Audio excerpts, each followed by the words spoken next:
2025년 3월 7일 새벽입니다. 하나님 말씀은 창세기 31장 1절에서 16절까지입니다. 야곱이 라반의 아들들이 하는 말을 들은즉 야곱이 우리 아버지의 소유를 다 빼앗고 우리 아버지의 소유로 말미암아 이 모든 재물을 모았다 하는지라. 야곱이 라반의 안색을 본즉 자기에게 대하여 전과 같지 아니하더라.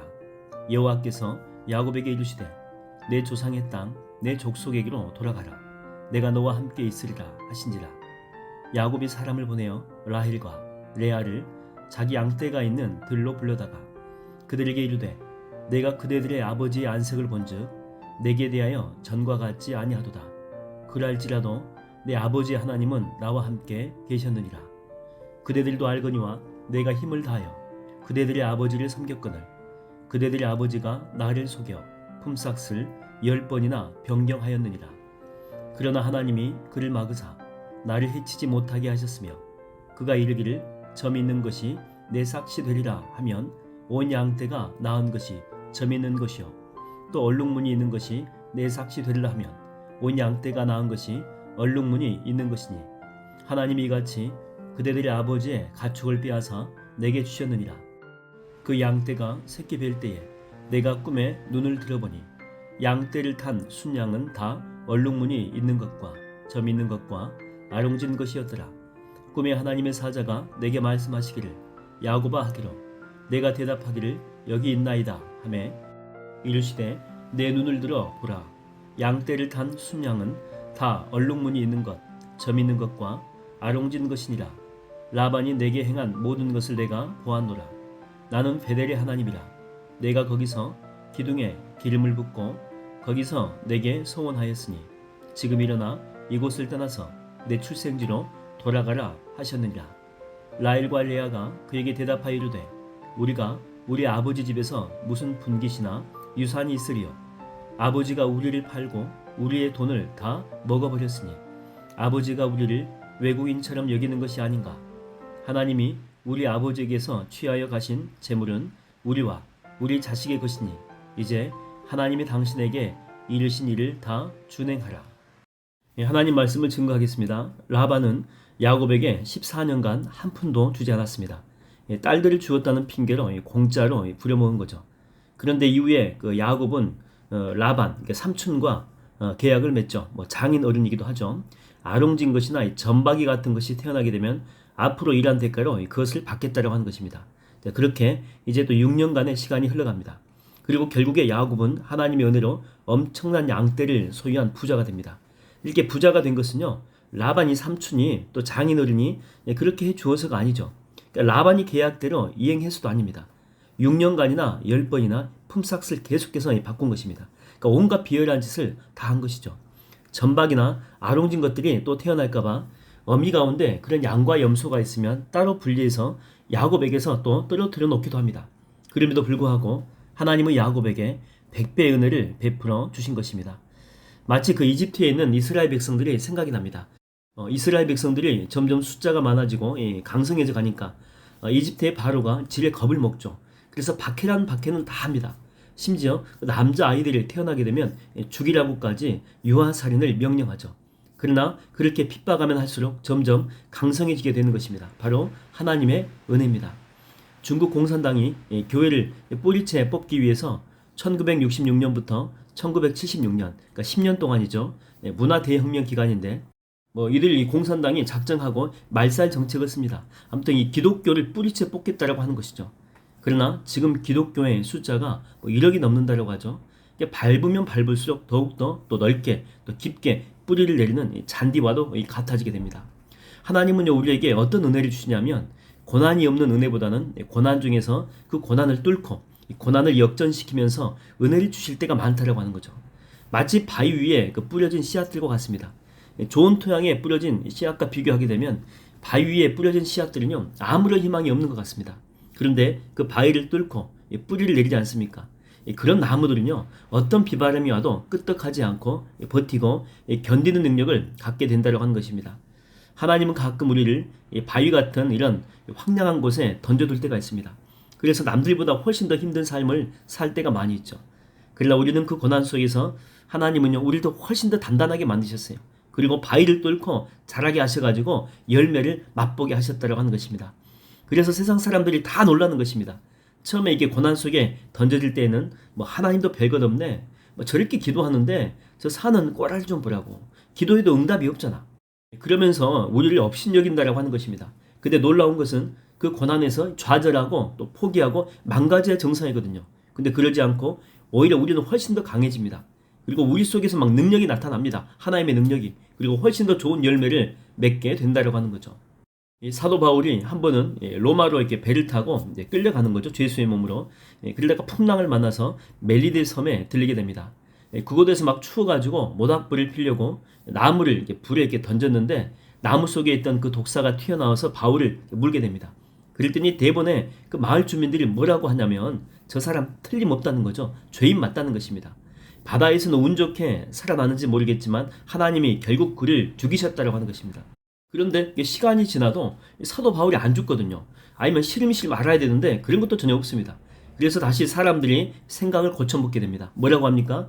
진정한 신의 아들로 생각하지 않습니까? 오히려 이것 때문에 훨씬 더 크게 대접받게 되죠. 전화위복의 기회가 됩니다.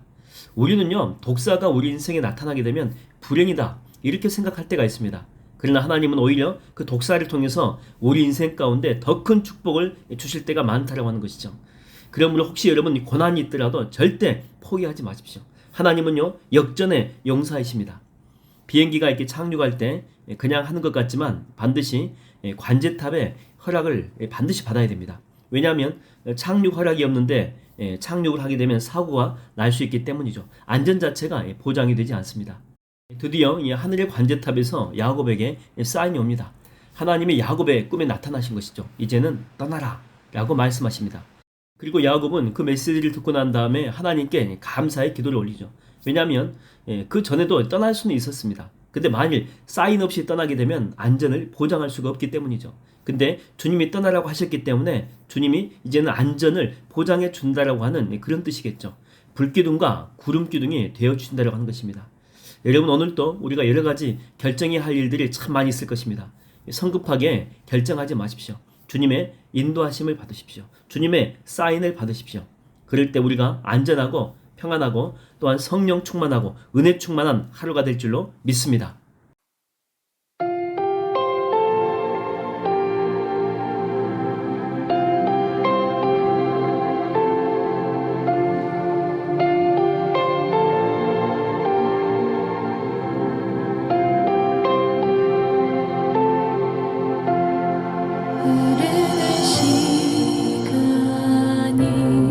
한숨만 남기고 반복된 실패 속 지쳐갈 때 내 맘의 소망이 눈물 조각 될 때 내 곁에 다가와 부르시네. 주님의 시선 나를 비추시고 상처난 내 맘 만지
다시 살게 하소서.